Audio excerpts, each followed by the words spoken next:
الحمد لله نحمده ونستعينه ونستغفره ونؤمن به ونتوكل عليه ونعوذ بالله من شرور أنفسنا ومن سيئات أعمالنا من يهده الله فلا مضل له ومن يضلل فلا هادي له ونشهد أن لا إله إلا الله وحده لا شريك له ونشهد أن سيدنا ونبينا وشفيعنا مولانا محمدا عبده ورسوله الذي أرسل بالحق بشيرا ونذيرا وداعيا إلى الله بإذنه وسراجا منيرا صلى الله عليه وعلى آله وأصحابه وأتباعه أجمعين إلى يوم الدين وسلم تسليما كثيرا كثيرا أما بعد فأعوذ بالله من الشيطان الرجيم بسم الله الرحمن الرحيم يا أيها الذين آمنوا اتقوا الله ولتنظر نفس ما قدمت لغد واتقوا الله إن الله خبير بما تعملون وقال رسول الله صلى الله عليه وسلم الخلق عيال الله فأحب الخلق إلى الله من أحسن إلى عياله أو كما قال عليه الصلاة والسلام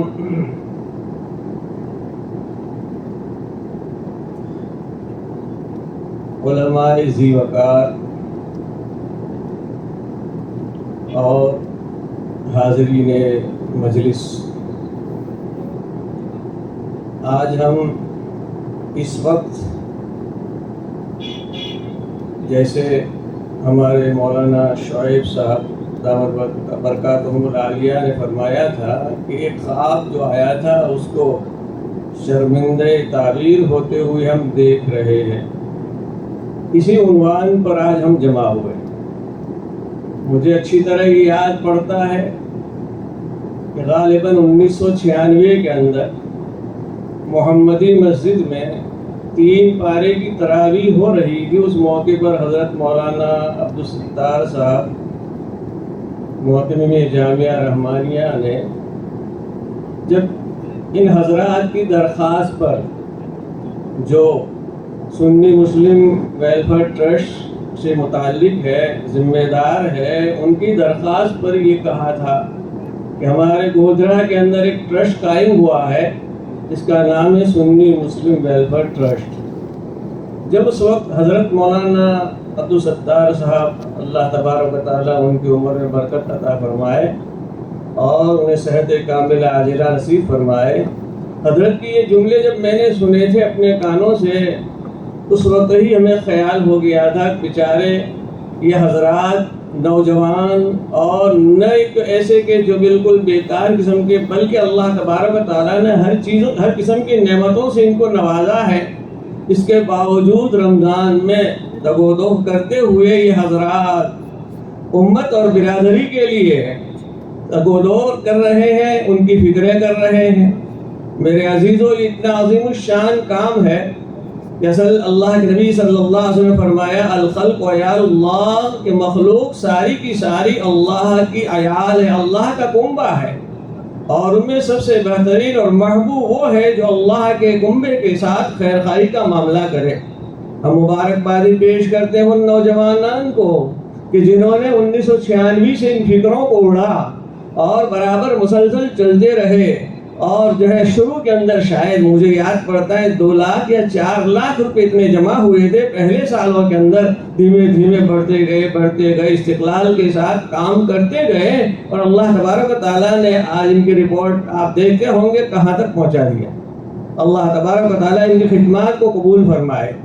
میرے عزیزوں، یاد رہے حضرت عیسیٰ علیہ السلام نے ایک نوجوان کو یہ کہا اپنے دور میں جو عبادت میں بڑا مشغول تھا اور ادھر ادھر کی کوئی فکر ہی نہیں تھی، گویا رہبانیت سمجھ لیجیے، اللہ اللہ کرنے والے لوگوں میں سے تھا، حضرت عیسیٰ علیہ السلام نے ان سے سوال کیا کہ بھائی تیرا مشغلہ کیا ہے؟ تو کہا کہ بس عبادت کے علاوہ میرا کوئی مشغلہ ہی نہیں ہے۔ تو کہا پھر تیرے گزر بسر کا انتظام اور کفالت کیسے ہوتی ہے؟ تو کہنے لگے کہ میرا ایک بھائی ہے جو ہماری کفالت کر لیتا ہے، سارے ضروریات کا انتظام کر لیتا ہے۔ تو حضرت عیسیٰ علیہ السلام نے فرمایا بھائی وہ تیرا جو بھائی تیری کفالت کر رہا ہے وہ اس سے بھی زیادہ بڑا عبادت گزار ہے۔ میرے عزیز سمجھو، ہاں مخلوق کی خدمت اللہ تبارک و تعالیٰ کو بڑی پسند ہے، چاہے جس انداز کے ذریعے کیا جائے، الگ الگ انداز کے اندر خدمتیں ہوا کرتی ہے۔ میں جب یہاں پہنچا اس وقت حضرت مولانا شعیب صاحب کی زبانی وہ حدیث کا ایک ٹکڑا میں نے سنا تھا کہ اسی کو ذرا میں دوہرا لوں کہ حضرت نبی اکرم صلی اللہ علیہ وسلم جبکہ سب سے پہلے وہی نازل ہوئی تھی کہ اقرأ بسم ربک الذی خلق خلق الانسان من علق، جب وہ 5 آیتوں کو لے کر تشریف لائے ماں خدیجہ رضی اللہ تعالی عنہا کے پاس، تو اس وقت اللہ کے نبی صلی اللہ علیہ وسلم فرمایا تھا لقد خشیت علی نفسی، مجھے تو اپنی جان کا خطرہ معلوم ہوتا ہے۔ ہاں دیکھو وہی آئی ہے، نبوت ملی ہے، لیکن کوئی بڑائی کی بات نہیں، بیوی کے سامنے اس انکساری کے ساتھ کہہ رہے مجھے لگتا ہے مجھے تو خطرہ ہے۔ حضرت خدیجہ رضی اللہ تعالی عنہا نے کیا کہا؟ 5 جملے کہے تسلی کے طور پر۔ پہلے نمبر پر یہ کہا تھا نہیں نہیں، کبھی اللہ تبارک و تعالی آپ کو رسوا نہیں کرے گا، آپ کو کبھی اللہ تعالیٰ غم زدہ نہیں کرے گا۔ کیوں؟ اس لیے کہ آپ صلہ رحمی کرتے ہیں۔ اور نمبر 2 پر کہا کہ وَتَحْمِلُ الْكَلْبَ، علماء کرام کی سما خراشی کر رہا ہوں میں، مجھے ان کو سنانا نہیں ہے، مجھے تو خطاب کرنا ہے آپ حضرات سے، ان کے سامنے تو پڑھا ہوا سبق کا دور کر رہا ہوں، یہ سمجھ لیجئے بھائی۔ الحمدللہ ہمارے گودرا کے اندر بڑے جی صلاحیت علماء ہیں، ان کو ہر طریقے سے جو ہے استعمال کرنے کی فکریں کریں آپ حضرات، اور جن میں جو صلاحیت ہے اس اعتبار سے ان کو استعمال کریں اور ان سے استفادہ کرتے رہیں میرے عزیزو۔ ہاں خیر بات چلی تھی اس پر کہ مولانا نے جو بات کہی تھی اس میں ایک جملہ وَتَحْمِلُ الْكَلْبَ، اللہ کے نبی صلی اللہ علیہ وسلم کو حضرت خدیجہ رضی اللہ تعالیٰ فرمایا تھا آپ تو بے سہارا لوگوں کا بوجھ اٹھاتے ہیں۔ پتہ چلا کہ جو بے سہارا لوگوں کا بوجھ اٹھانے والے ہوتے اللہ انہیں کبھی ضائع نہیں کرتا، انہیں اللہ تعالیٰ ذلیل نہیں کرتا، اللہ انہیں غمزدہ نہیں کرتا۔ میرے عزیزوں اللہ کے نبی صلی اللہ علیہ وسلم کے وہاں اس کی اہمیت تھی۔ ایک واقعے سے بتاؤں میں، جو بھی لوگوں کا بوجھ اٹھاتا ہے اسے اللہ ضائع نہیں کرتا۔ اب بوجھ اٹھانا، بے سہارا لوگوں کو اٹھانا، جس کے پاس کمانے کا کوئی پوزیشن نہیں ہے اس کے لیے جو ہے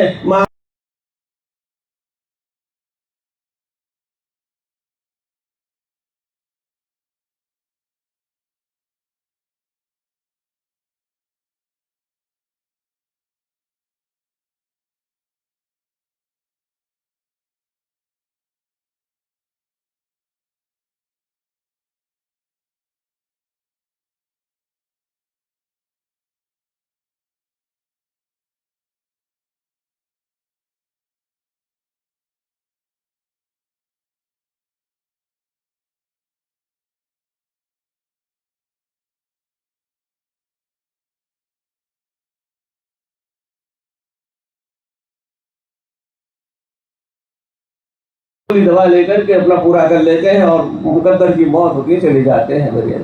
اللہ تعالیٰ ان نوجوانان کو جس نے سنی مسلم ویلفیئر ٹرسٹ کو جو ہے اپنے ہاتھ میں لے کر کے فکریں اڑی ہیں، ساری ذمہ داریاں ہونے کے باوجود انہوں نے اپنے اوقات کو فارغ کیا ہے۔ میرے عزیزوں یہ بڑا قیمتی عمل ہے۔ یہی میں نے جو آیت کریمہ پڑھی یا ایھا الذین آمنوا اتقوا اللہ، اے ایمان والو اللہ سے ڈرو، کو آئندہ کے لیے کیا تیاری کی ہے، وَلْتَنْظُرْ نَفْسٌ مَا قَدَّمَتْ لِغَدٍ، آئندہ کے لیے کیا تیاری کی، وَاللَّهُ خَبِيرٌ بِمَا تَعْمَلُونَ، اللہ گھنٹی بجاتا ہے بار بار، چوکنا کرتا ہے، تمہارے اعمال سے اللہ تبارک و تعالیٰ بے خبر ہے۔ میری عزیز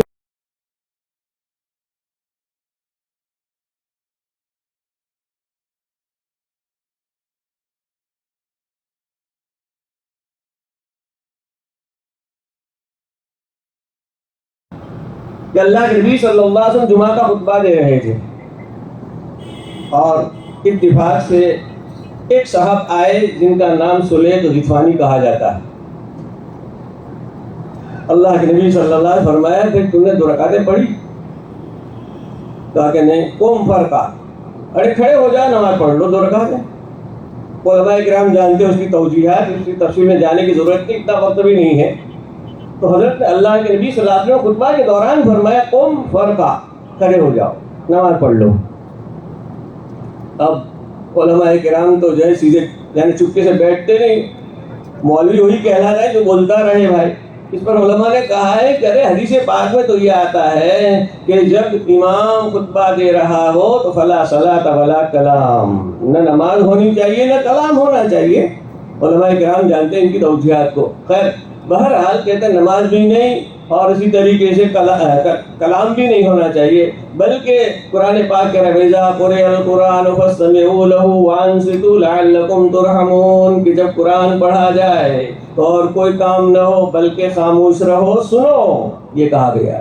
بعض حضرات نے اس کو لیا ہے خطبے کے موقع پر یہ آیت کریمہ نازل ہوئی ہے. بعض اگرچہ نماز مراد لیتے ہیں لیکن جو بھی مراد لیا جائے، جن حضرات نے کہا کہ خطبے کے موقع پر کچھ نہیں کرنا، بہرحال اس سے پتہ چلتا ہے کہ پھر بھی اللہ کے نبی صلی اللہ علیہ وسلم نے کلام کیا، ان کو اٹھایا، نماز پڑھنے کے لیے کہا. اس پر حکمت کیا ہے؟ جب منع کیا ہے اللہ کے نبی صلی اللہ علیہ وسلم نے فلا صلاۃ ولا کلام، جب امام کو دیکھو کہ منبر پر تشریف فرما ہے اور خطبہ دے رہا ہے تو صلاۃ و کلام نہ ہونا چاہیے، پھر اللہ کے نبی صلی اللہ علیہ وسلم ایسا کیوں کیا؟ ان کو حکم دیا. اس پر جو ہے لکھتے ہیں ہندی کی گندی کرنے والے بھائی، گہرائی کی نکتے نکالنے والے حضرات کہتے ہیں اصل میں وہ آنے والے شخص جو آئے تھے حیۃ بالذات، یعنی بالکل پرہ گندہ حال پوزیشن کے اندر آئے تھے، کپڑے بھی ٹھکانے کے نہیں تھے، پوزیشن کا بالکل خراب تھا. لہذا اللہ کے نبی صلی اللہ علیہ وسلم نے یا تو خطبہ روک لیا یا بھی خطبہ شروع نہیں کیا تھا، یا ہے کہ بھلے جو خطبہ شروع ہو چکا تھا تھوڑی دیر کے لیے موقوف کر لیا اور اس آدمی کو 2 رکعت پڑھنے کے لیے کہا. وجہ اس کی یہ تھی کہ دوسرے حضرات جو وہاں موجود ہیں ان کی پرہ گندگی یہ حالت کو دیکھ لیں اور دیکھ کر کے پھر اس کی مدد کریں. چنانچہ نسائی شریف کی روایت میں ہے باب حرص امام کو چاہیے کہ برانگیختہ کرے، ابھارے لوگوں کو صدقے کے اوپر. اس بات کے تحت میں کہا ہے اللہ کے نبی صلی اللہ علیہ وسلم نے پھر صدقے کا حکم دیا کہ لوگوں ان کی حالت دیکھ رہے ہو نا، نماز پڑھی اس کی حالت دیکھ رہے ہو نا، صدقہ کرو. اللہ کے نبی صلی اللہ علیہ وسلم مطلب پراگندہ ہونے کی حالت کو برداشت نہیں کیا اور لوگوں سے یہ کہا کہ تم ان کی پراگندگی کی دور کرو. یہ موقع ہے الخلق عیال اللہ، اللہ کی مخلوق جو ہے وہ اللہ کا کنبہ ہے، ان کے ساتھ خیرخواہی کا معاملہ کرو.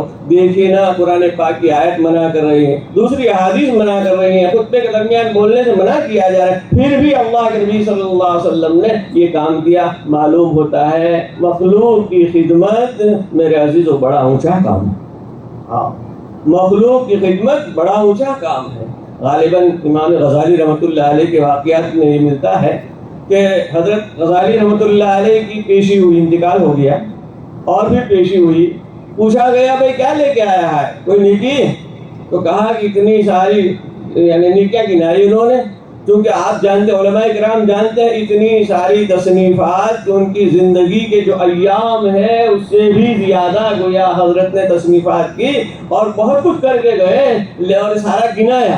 لیکن پھر اللہ کی طرف سے کہا گیا، فرشتوں نے کہا سب ایک طرف رکھو، سب ایک طرف رکھو، تیری ایک نیکی یاد پڑتی. وہ کیا نیکی ہے؟ تعجب کرنے لگے حضرت. کیا پھر میں اسے بتانا چاہتا ہوں، اہمیت دینا چاہتا ہوں کہ مخلوق کی خدمت کتنی اونچی خدمت اور کتنا اونچا مقام ہے اللہ تبارک و تعالیٰ کا. فرمایا کہ دیکھ غزالی، ایک مرتبہ تو روشنائی کو، قلم کو روشنائی میں ڈبو کر کے لکھ رہا تھا، تصنیف کر رہا تھا. اس وقت جو ہے ایک چونٹی آئی اور وہ چونٹی تیری روشنائی پر، قلم کی روشنائی پر آ کے بیٹھ گئی. وہ پینا چاہتی تھی، پیاسی تھی، تو تو نے اپنا قلم روک لیا تھا، اپنا قلم روک لیا تھا. اس کی پیاس تو نے بجھائی تھی. یہ تیرا عمل ہمیں اتنا پسند آیا کہ ساری نیکیوں کے مقابلے میں جا تیری مغفرت کا فیصلہ اور جنت کا فیصلہ کر دیتے. یہ ہے مخلوق خدا کی خدمت میرے عزیزو. مخلوق خدا کی خدمت کرنے میں اللہ تبارک و تعالیٰ جو ہے راضی ہو جاتا ہے. اصل تو اللہ کی رضا ہے. حدیث پاک میں آتا ہے میرے عزیزوں کہ جو دنیا کے اندر کسی انسان کے کام میں لگ جاتا ہے, اللہ تبارک و تعالیٰ اس کی دنیا اور آخرت کے سارے کام آسان کر دیتا ہے.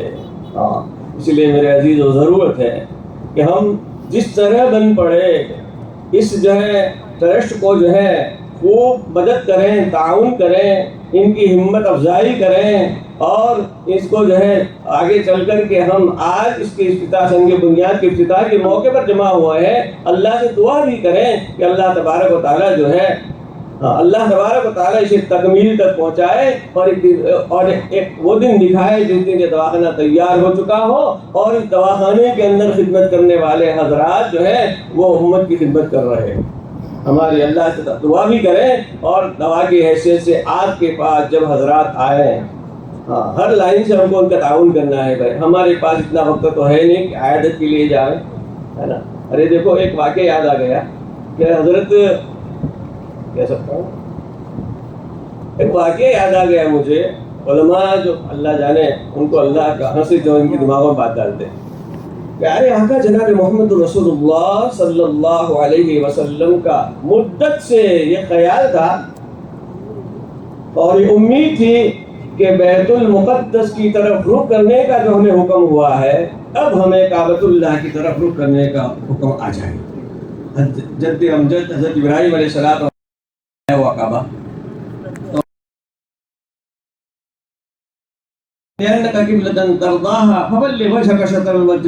برابر دیکھتے تھے اللہ کے نبی کہ آپ کا چہرہ آسمانوں کی طرف اٹھ رہا ہے, محض اس انتظار میں کہ مسجد حرام کی طرف رک کر کے نماز پڑھنے کا حکم ہو جائے. اللہ کے نبی صلی اللہ علیہ وسلم بشر ابن برا رضی اللہ تعالی عنہ کی والدہ, غالباً بنو سلمہ میں بشر ابن برا رضی اللہ تعالی عنہ کی والدہ کا انتقال ہو گیا.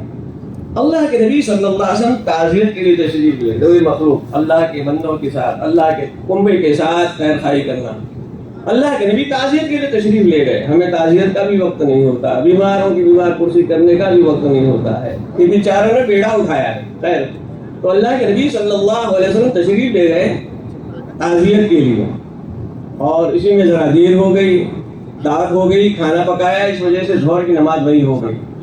اور ظہر کی نماز کے اندر اللہ کے نبی صلی اللہ علیہ وسلم وہاں نماز پڑھانے کے لیے تشریف لے گئے, اور اسی میں جو تحویل قبلہ کا حکم آ گیا. اس پر بعض علماء نے لکھا ہے کہ دیکھو, مدت کی تمنا اگر پوری کروانی ہے تو اللہ کے بندوں اور اللہ کے عیال کے ساتھ حسن سلوک کرو, ان کے ساتھ خیر خواہی کرو. اللہ کے نبی صلی اللہ علیہ وسلم صرف ایک شخصیت صحابی کی والدہ کے انتقال کے اوپر تعزیت کے لیے تشریف لے گئے ہیں. اس پر اللہ تبارک و تعالیٰ نے دلی جا تمنا پوری فرمائی ہے. اگرچہ مختلف اقوال ہیں, لیکن ایک قول یہی ہے, وہی اللہ کے نبی صلی اللہ علیہ وسلم تشریف فرماتے اور وہی تحویل قبلہ کا حکم آیا ہے. اللہ تبارک و تعالیٰ جو ہمیں بھی ایسا جذبہ نصیب فرمائے. اللہ کے نبی صلی اللہ علیہ وسلم بیان کی اللہ کے نبی نے کہ کوئی آدمی کسی بیمار کی بیمار پرسی کے لیے صبح جائے گا, شام تک 70,000 فرشتے اس کے لیے دعا کرتے ہیں. شام کو جاتا ہے تو 70,000 فرشتے صبح تک دعا کرتے ہیں. میرے عزیزو, ہمیں اتنا وقت نہیں ہوتا ہے. بیچارے ان لوگوں نے, ان نوجوانوں نے بیڑا اٹھایا ہے. ہمیں چاہیے کہ ہر طریقے سے دامے جرمے سکمنے قدر میں ہر طریقے سے ان کا تعاون کریں. اور آج سنگ بنیاد ہو رہا ہے, بہت جلد اللہ تبارک و تعالیٰ سے دعا بھی کریں اور جو ہے کیا کہتے ہیں تعاون بھی کریں. میں کہا کرتا ہوں میرے عزیزو, معاف کیجیے, یہ زکوٰۃ جو ہے 100 روپے پر 2.5 روپے نکالنا یہ کوئی کمال والی بات نہیں ہے. اس سے آدمی نے اپنا فریضہ ادا کر دیا, اس سے جو ہے بخل سے تو نکل گیا, لیکن سخاوت میں نہیں گیا. سخاوت تو اسی وقت ہوگی بھائی, ہے نا, جب زکوٰۃ کی ادائیگی کے بعد للہ رقم کے ذریعے مدد کرے گا تب وہ سخیہ کے اندر شامل ہوگا. اس لیے جب بھی آپ کے سامنے تقاضا آئے, ان نوجوانوں کو خوب اچھی طرح تعاون فرمائیں گے. اللہ سے دعا کرتے ہیں اللہ تبارک تعالیٰ اس جو ہے ان کے جذبات کو قبول فرمائے, اپنی شان نشان بدلا نصیب فرمائے, آئندہ کے سارے مراحل اللہ آسان فرمائے, اور ایک دن دکھا دے اللہ تعالیٰ جب کہ یہ ہمارا راستہ تیار ہو چکا ہو اور خدمت خلق کر رہا ہو. آمین. واخر دعوانا الحمد للہ.